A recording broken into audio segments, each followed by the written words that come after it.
Main റോഡിൽ നിന്നും by റോഡിലേക്ക് തിരിഞ്ഞു പോകണമെങ്കിലും ബൈ റോഡിൽ നിന്നും മെയിൻ റോഡിലേക്ക് ഇപ്പോൾ ആ വൈറ്റ് കളറിലെ ഒരു കാറ് കയറിപ്പോയത് തന്നെ വാഹനം അവിടെ നിർത്തിയതിന് ശേഷം വലത്ത് സൈഡിൽ നിന്നും ഇട സൈഡിൽ നിന്നും വാഹനം വരുന്നില്ല എന്ന് നോക്കി ഉറപ്പുവരുത്തിയാണ് ബൈ റോഡിൽ നിന്നും മെയിൻ റോഡിലേക്ക് പ്രവേശിക്കുന്നത്.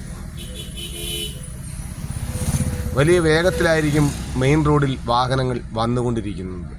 ഇപ്പോൾ ഇതൊന്നും ശ്രദ്ധിക്കാതെ അനവധി അപകടങ്ങളും അപകട മരണങ്ങളും നടന്നുകൊണ്ടേയിരിക്കുന്നു. കാരണം വാഹനം അവിടെ നിർത്തി വലതു നിന്നും ഇടതു നിന്നും വാഹനങ്ങൾ വരുന്നുണ്ടോ ഇല്ലയോ നോക്കി ഉറപ്പ് വരുത്താതെ വലിയ വേഗത്തിൽ വരുന്ന വഴിക്ക് തന്നെ കയറിപ്പോകുമ്പോൾ ടൂ വീലറുകൾ ഇടിച്ച് തെറിപ്പിക്കുകയും അപകടങ്ങൾ ഉണ്ടാവുകയും ചെയ്യുന്നുണ്ട്. ഇപ്പം നമ്മൾ കാറുകളാണ് ഓടിക്കുന്നതെങ്കിലും മെയിൻ റോഡിൽ നിന്നും ബൈ റോഡിലേക്ക് തിരിയണമെങ്കിലും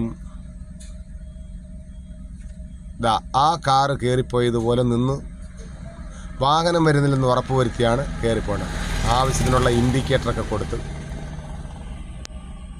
ടൂ വീലറുകൾ വന്ന് ബൈ റോഡിലേക്ക് തിരിയുന്നു, ഇൻഡിക്കേറ്റർ കൊടുത്ത്.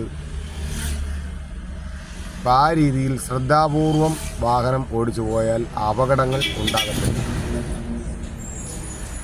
ഇപ്പോൾ നമ്മൾ ഓടിക്കുന്ന വാഹനം കാറായതുകൊണ്ട് പുറകിൽ നിന്നും വരുന്ന വാഹനങ്ങളെയൊക്കെ നോക്കി നമ്മൾ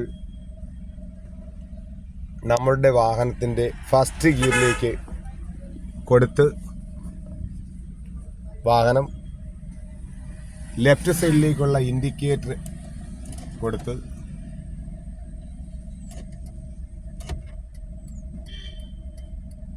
നമ്മൾ ഇടതുവശത്തേക്ക് തിരിഞ്ഞു പോകും.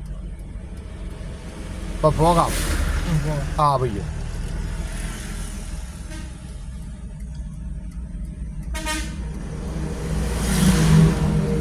നമ്മൾ തിരിയേണ്ട റോഡിലേക്ക് ഒരു വാഹനം വന്ന് നിൽക്കുന്നുണ്ട്.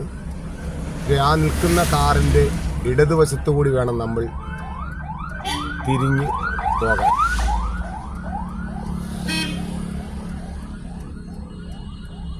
അപ്പോൾ നമ്മുടെ സ്പീഡ് 0 ആയിരിക്കും.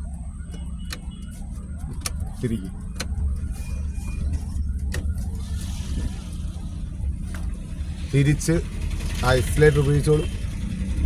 തിരിഞ്ഞ് നമ്മൾ കയറുന്ന റോഡിൻ്റെ ഇടതുവശം ചേർന്ന് നമ്മൾ വാഹനം ഓടിച്ചുകൊണ്ട് പോകണം.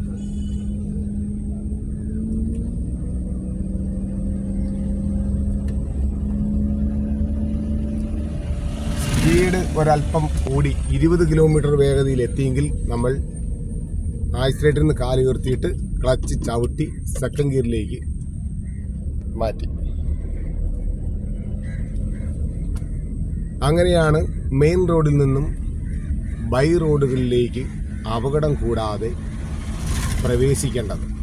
പ്രത്യേകിച്ചും ഡ്രൈവിംഗ് പരിശീലനം നടത്തി കൊണ്ടിരിക്കുമ്പോഴും പരിശീലനം കഴിഞ്ഞതിന് ശേഷവും ഇത്തരം കാര്യങ്ങൾ നിങ്ങൾ ഓർത്ത് ശ്രദ്ധാപൂർവം ചെയ്യണം.